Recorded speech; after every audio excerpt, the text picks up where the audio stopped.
You're the one who told us that we should try a test to see if we can use aura manipulation or not. Kate says, I just decided to try this technique instead of the weapon summoning one because it seems a little easier. Well, I get it now, Darren says, as the sword slowly gets detached from his hand as well. The aura can turn back to its original form directly.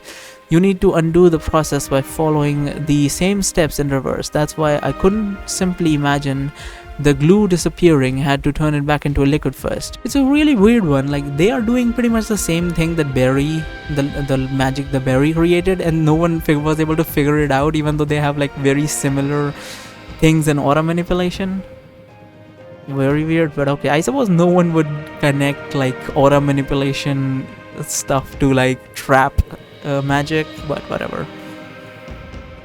Yes, you had just figured out an elementary fact about auras, Araka says, as Darren now picks the sword back up from the ground. Have a cookie. Well, I would, but Barry has been a bit stingy with his biscuits lately, Darren says. I already told you that I don't have many of them left. I say I'm saving them for a special occasion. Don't you think we should get moving, Flower says. We are not that far from the teleporter. We've just been standing around ever since Darren began to test his new techniques. We need to call Rose first, Kate says.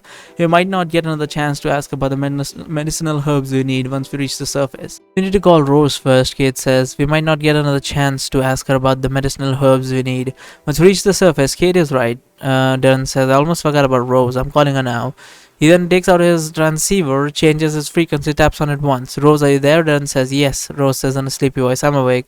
Sorry, were you sleeping just now? Darren says, no, it's fine. I was just about to wake up, Rose says, as she's making a visible effort to sound less groggy. What is it? Well, Darren says, and then he begins to tell her about all the sick people in the quarantine area and about the fact that medicinal herbs he needs cannot be found in the area around the city. Once he is done bringing her up to speed, Darren asks Rose if she knows of any replacements for the ointments that he's looking for, and Rose takes a short pause to consider his words. You're not going to find any perfect substitutes for rain weather leaves, Rose says, but if you are looking for something that has roughly the same effect, only a little slower, you could try a combination of green bugger roots with bond trottle seeds. Bond trottle is what we call Verintooth plants and Varathia. You should probably ask directly for a green bugger bond trottle ointment, because otherwise it's going to take you some time to make it yourself. Most herbal shops should have these ointments in stock already, because they're pretty commonly used.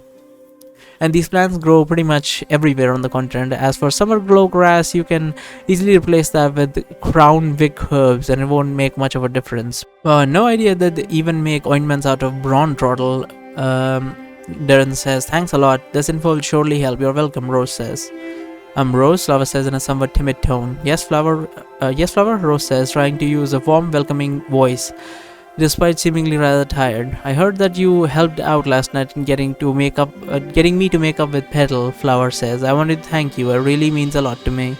There's no need to thank me, Rose says. I barely did anything, but I'm glad to know that everything worked out in the end. I'm just sorry that I couldn't send you any of my birthday cakes through the transceiver of something earlier. I'm just sorry that I couldn't send you any of my birthday cake through the transceiver or something earlier. Okay. Flower says, I'm sure you would have loved it. Today was your birthday? Rose says, surprise. I didn't even know. The happy anniversary. Happy anniversary? Okay, thanks. But it says, hey, when's your birthday? Maybe I can bake a cake for you then, to make up for the fact that I didn't get to give you any this time. Sadly, you'd have to wait 11 months or so to bake me that cake, Flower says, because I only just had my 25th birthday shortly before the beginning of the mage tournament. She didn't even tell us. Well, I suppose no, she should have.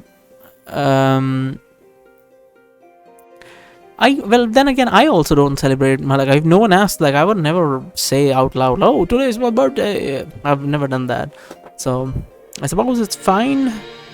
Yeah, it's fine. So she's 25th, fucking this little kid is 30. Flower says, then I guess I'll just have to make another slice of my birthday cake just for you the next time we meet. I guess so, Rose says. Hey, Rose, Darren says after the goblin whispers something to him. Kelrim just told me that they might not have crown vic herbs either in the city Would you happen to know any of other decent substitutes for summer glowgrass? There would be one other plant that I think would work for what you need, but I don't remember exactly what it was called. Rose says, if you could give me a few minutes, I could go downstairs and grab a book in which I'm sure I saw that herb name's mentioned. I can tell from the way Rose speaking that she's exhausted, even though she's trying to appear like she's fine. She might not have slept all that well since last time due to her problem with Susie's insomnia. Maybe it would be better idea for her to go back to sleep than to tire herself after reading through herbology. I think we should let her. Suggest that Rose should go back to sleep. Let Rose go search for the name of the plant. Yeah, I think that's better. It's too much of a bother. Forget about it, Rose says. I'm sure we can handle ourselves with what you've already told us. No, it's not a bother, Rose says. I'll be right back. This shouldn't take long. Well, alright, then Darren says we'll wait. As promised, it does not take Rose longer than 3 minutes to come back to her receiver. We can hear her flipping rapidly through the pages of the book she got from her library. I found it, Rose says. Eventually. The other replacement I was thinking of to use the petals of a Rigus plant. I don't know you should have any problems acquiring them because these flowers usually bloom around this time of the year, so they should have plenty of them in the stocks.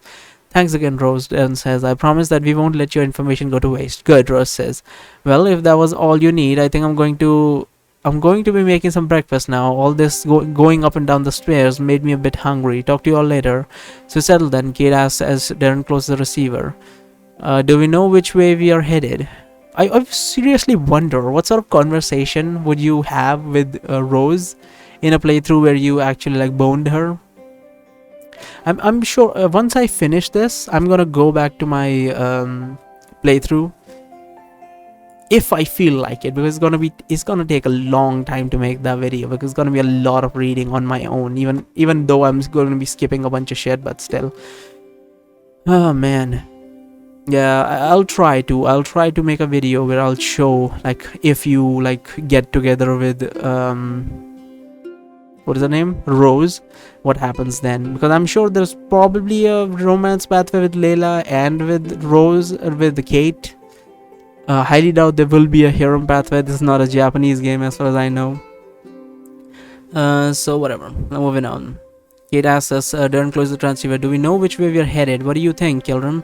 Darren says, as there is any shop in Olander that would have all ingredients we're looking for.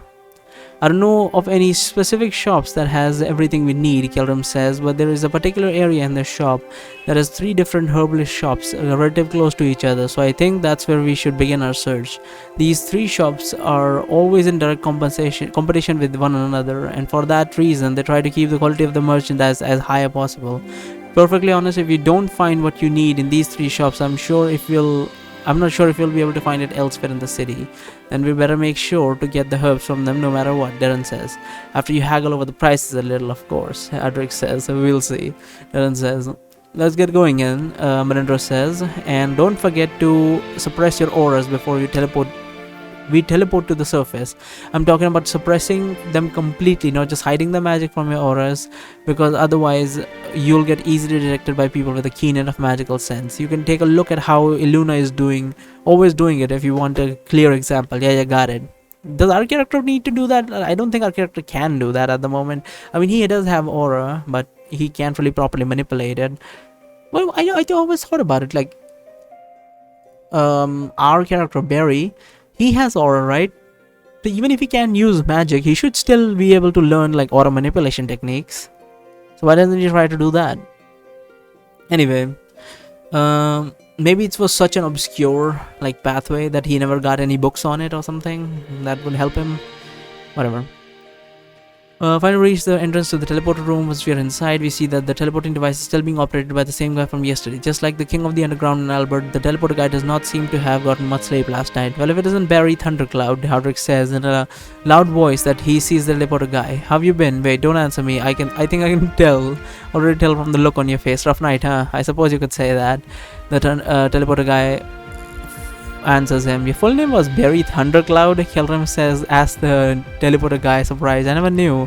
Well, the Thundercloud is just a nickname, the teleporter guy says. Just that we agree to use my nickname when we talk so we can differentiate between me and the other Barry who is standing right next to you. Pardon my curiosity, but how exactly did you end up with the nickname like Thundercloud. Hilrim says, well, there were three of us berries in the same neighborhood, and when we were growing up, that Hellboy guy says, it was getting a bit difficult to tell we were talking about when we were playing others, so decided to give each other nicknames. Unfortunately, being the brats that we ended up giving each other the most insulting nicknames that we could possibly think of, so our newly chosen designations quickly became useless because none of us were stupid enough to respond when we were being called names like Slowpoke, Monobrow, or Fatface.